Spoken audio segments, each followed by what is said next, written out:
I'm Hugh Hewitt. Thank you so much for joining me on the Hugh Hewitt Show this morning. A consequential day. Because over the weekend, the echo chamber constructed by the Obama bros during the long 8 years of appeasement of Iran that was the Obama administration, that echo chamber endures. And it was pumping at full strength criticism of President Trump's decisive action to retaliate for the death of an American. He has a red line. You injure Americans, you kill Americans, not our drones, not oil facilities in Saudi Arabia, not hijacking other ships. He was restrained. You kill an American, you injure an American, and we will strike back with lethality, as he did against Soleimani and Soleimani's Iraqi puppets. He has said he will do so again. It is deterrence. Doesn't always work, but it is clearly articulated. And the appeasers of the Ben Rhodes School have been out in full force, completely condemning the president. We now know this is a national security election. We will go back to appeasement if any of the Democrats win. But it was particularly difficult to watch Joe Biden play Gumby all weekend long. Literally, there is no reconciling Biden over the course of 2 days, much less over the course of 3 decades. But let's try. We'll start in 1996. Joe Biden was on This Week along with fellow Senator Orrin Hatch in 1996. He said this, cut number 10. Do you believe that Iran is behind this thing? Well, I don't know, but the fact is, it looks like there's. You want to know what they do? It's an act of war. I'll give you the last word. And they yield their sovereignty to do. Wiretaps won't change that. An act of war. It's an act of war. And so the United States does what? It could what? take whatever action it deems appropriate. A disproportionate response is what is needed. If we find out they did that, we're going to have to get tough. Bomb to Iran? What do you We're going to have to get tough. Senator Hatch, Senator Biden, thank you both. Thank you. That is David Brinkley, a voice long missed in broadcast. But what Senator Biden was saying, then Senator Biden, if they attacked Iran, and they did, and Soleimani had some connection as a young man to the Khobar Towers attack, that it's an act of war. Here's Joe Biden in an Iowa rally, cut number 11. The question is, was the risk of assassinating him worth, or if in fact it turns out they had no evidence that there was a planned major attack, then it's an assassination. If there is, and we don't know yet, if there was an immediate threat that he posed and something was going to happen, then it wasn't an assassination.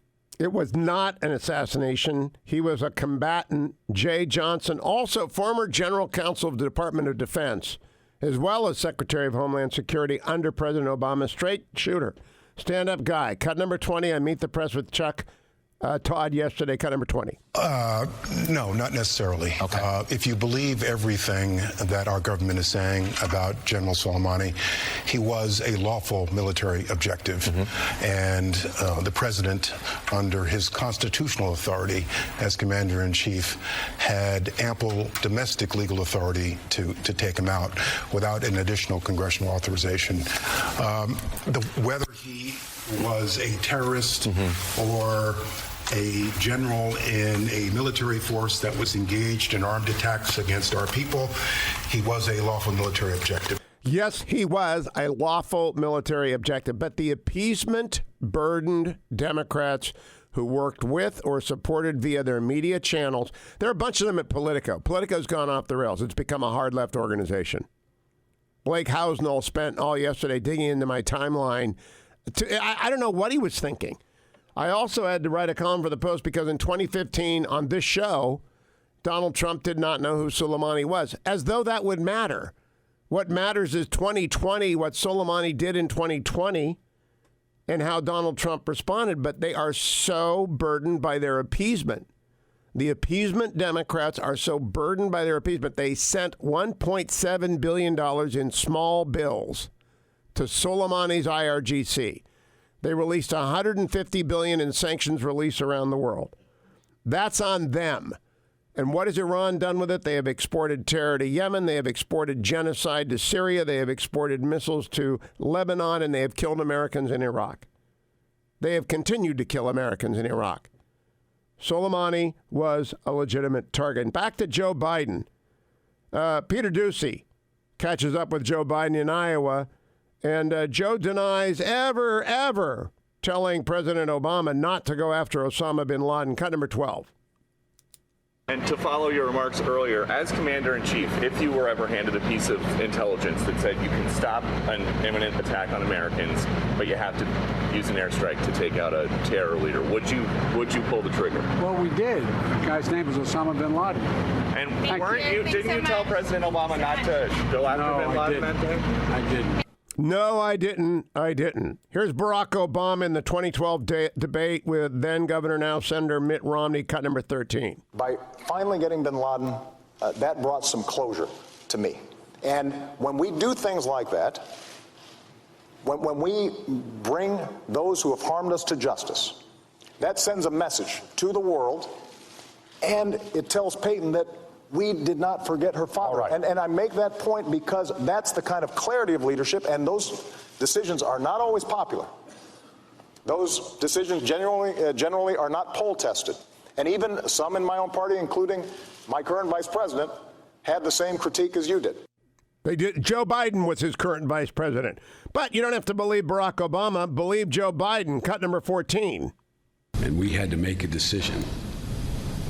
The president, he went around the table with all the senior people, including the chiefs of staff, and he said, I have to make this decision. What is your opinion? He started with the National Security Advisor, the Secretary of State, and he ended with me. Every single person in that room hedged their bet, except Leon Panetta.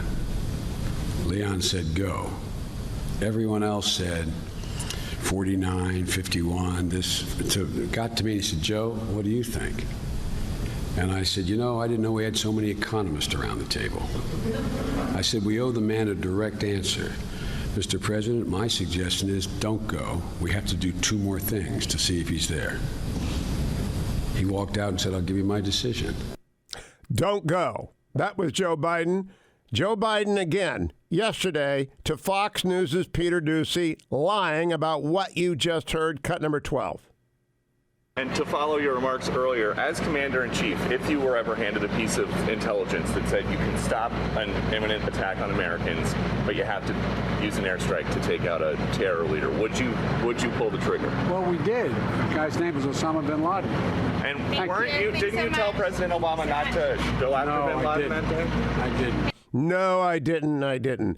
Meanwhile, Joe Biden, as I said, this burden of appeasement, all of the Soleimani enablers that allowed Soleimani to help Assad commit genocide and kill hundreds of Americans in the war, and most recently last week another American on the base and wound 4 service members. Joe Biden talking about that Iran deal that sent $150 billion to Iran from the United States, specifically $1.7 billion in small bills and cash and gold on a pallet. Cut number 15.